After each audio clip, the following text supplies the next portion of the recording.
जो शिवजी जी ने हाथ उठाया है वो कांग्रेस वाला हाथ है। ये उनके बयान है, ये उनका भाषण था।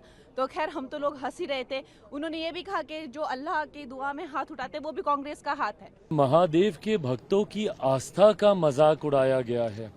बार बार उनका ये कहना, आप इसको मजाक के तौर पर ही बोल रहे थे ना, तंज के तौर पर ही बोल रहे थे ना, टॉन्ट ही आप कस रहे थे कि शिव जी ने कहा डरो मत। भगवान की जो मूर्तियां होती हैं और जो उनके चित्र होते हैं उनके सामने पूजा एक मंदिर या किसी तरह के ऐसे पवित्र स्थान पर उनको प्रतिष्ठित किया जाता है और बेंच पे रख रख के और उनको उछाल उछाल कर जो वो है भगवान, हमारे भगवानों का अपमान कर रहे थे। इस तरीके से बार बार वो तस्वीर आप वहां पे लहरा रहे हैं, उस तस्वीर को किस अमर्यादित तरीके से आपने टेबल के ऊपर आपने रखा हुआ है, उसके ऊपर आपने कागज रखे हुए हैं। जब दूसरी बार उन्होंने तस्वीर को निकाला तो कागजों के नीचे से निकाला। देखिए राहुल जी को जैसे मैंने कहा है वो एक अच्छा एक स्टैंड अप कॉमेडियन एक्ट था, क्योंकि उन्होंने जितने हमारे देवी देवता हैं, जितने भी हमारे भगवान हैं, सबको जो है कांग्रेस का ब्रांड एम्बेसडर बना दिया। उन्होंने कहा जो उन्होंने आशीर्वाद में हाथ उठाया है वो एक्चुअली में जो शिवजी जी ने हाथ उठाया है वो कांग्रेस वाला हाथ है।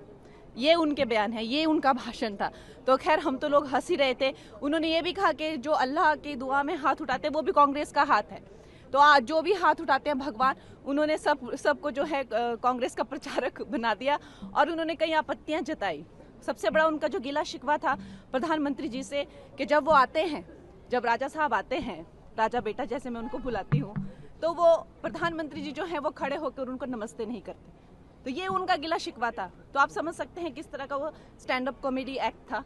और फिर उन्होंने ये भी गिला शिकवा दिखाया कि अध्यक्ष जी पे उन्होंने जो है ये किया कि जब वो हेलो करते हैं तो हमारे प्राइम मिनिस्टर जी को वो जिस उससे करते हैं, इन राजा बेटा को वो सम्मान नहीं मिलता है। तो खैर मुझे तो लगता है कि और उनसे क्या उम्मीद की जा सकती है। कंगना जी, हिंदू धर्म को हिंसक कहा राहुल गांधी ने। आपको लगता है कि पूरे हिंदू धर्म के लोगों को ठेस पहुंचाने के लिए इस तरीके की बातें सदन में की गई?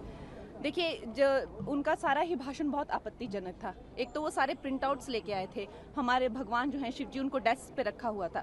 हम सब जानते हैं कि भगवान की जो मूर्तियां होती हैं और जो उनके चित्र होते हैं उनके सामने पूजा एक मंदिर या किसी तरह के ऐसे पवित्र स्थान पर उनको प्रतिष्ठित किया जाता है और बेंच पे रख रख के और उनको उछाल उछाल कर जो वो है भगवान, हमारे भगवानों का अपमान कर रहे थे। लेकिन सबसे ज्यादा तो उन्होंने जब हर हदें पार कर दी, जब उन्होंने कहा कि जो हिंदू धर्म है और हिंदू धर्म के जो सारे लोग हैं जो ये आस्था रखते हैं वो एक हिंसक प्रवृत्ति के होते हैं। ये आई थिंक उनको माफी मांगनी चाहिए। जिस तरीके से महादेव का और महादेव के भक्तों की आस्था का मजाक उड़ाया गया है, बार बार उनका ये कहना, आप इसको मजाक के तौर पर ही बोल रहे थे ना, तंज के तौर पर ही बोल रहे थे ना, टॉन्ट ही आप कस रहे थे कि शिव जी ने कहा डरो मत, डराओ मत, डरो मत, डराओ मत। बार बार ये कहना कि शिव जी ने कहा, शिव जी ने कहा, बार बार उस तस्वीर को, भाई ये कोई पॉलिटिकल मंच नहीं है, ये सदन है। सदन की एक अपनी गरिमा होती है और बहुत से लोग हैं जो कि शिव भक्त हैं, मैं खुद उनमें से एक हूं।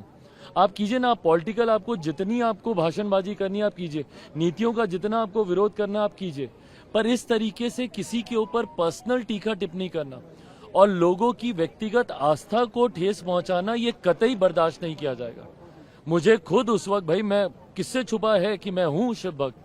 आप इस तरीके से बार बार वो तस्वीर आप वहां पे लहरा रहे हैं, उस तस्वीर को किस अमर्यादित तरीके से आपने टेबल के ऊपर आपने रखा हुआ है, उसके ऊपर आपने कागज रखे हुए हैं। जब दूसरी बार उन्होंने तस्वीर को निकाला तो कागजों के नीचे से निकाला।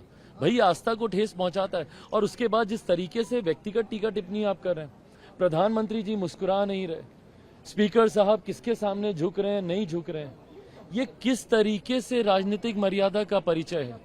उसके बाद आप बोलते हैं कि अब विपक्ष पूरी तरीके से साथ देने को तैयार है, कोऑपरेट करने को तैयार है।